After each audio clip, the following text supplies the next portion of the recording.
considered an auntie and when?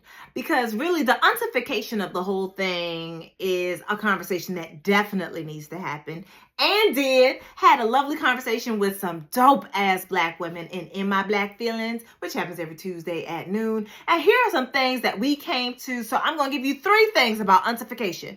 Now, first of all, let's go with the definition. This is not one of the 3. Auntification is basically the act of bestowing the title and accoutrement of auntie. So calling somebody an auntie. And often it's seen as a sign of respect. There's a cultural versus archetypal definition in the identification of your auntie and the auntification.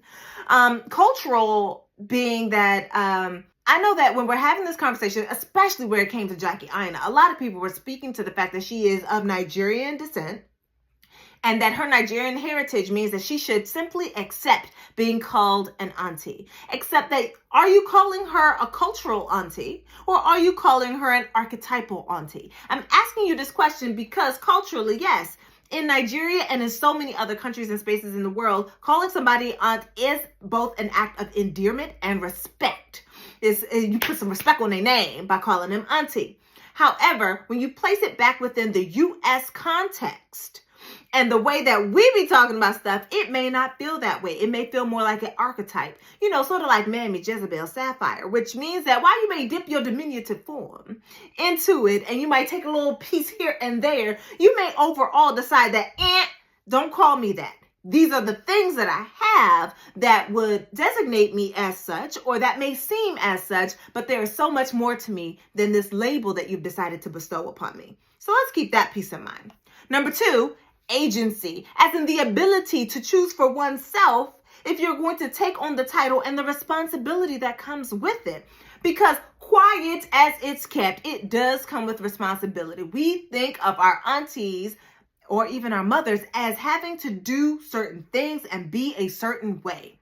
And sometimes what it is that we also desire to feel close to somebody by calling them auntie. But your feelings are not facts, which means that you might feel close by calling somebody auntie, but it doesn't mean that you are close, which means that somebody might be like, that's an overly familiar term, friend, and we are not that close. And moving into number 3, we have to ask, I have to ask about the role of desirability and how it factors in. And I'm asking about it because you know what? Beyonce, Rihanna, Sierra, these are not women that you are calling auntie, but they all meet the age requirement according to y'all, right? 30 plus. They all got children and they might actually have some nieces and nephews. Meanwhile, you don't call them auntie, and I want you to sit in the why.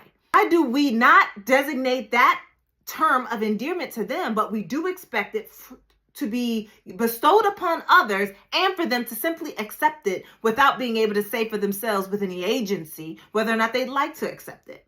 I'm wondering how you see age, skin tone, body type, etc. playing into the conversation in the background while we ignore it with our mouths and never actually give voice to it.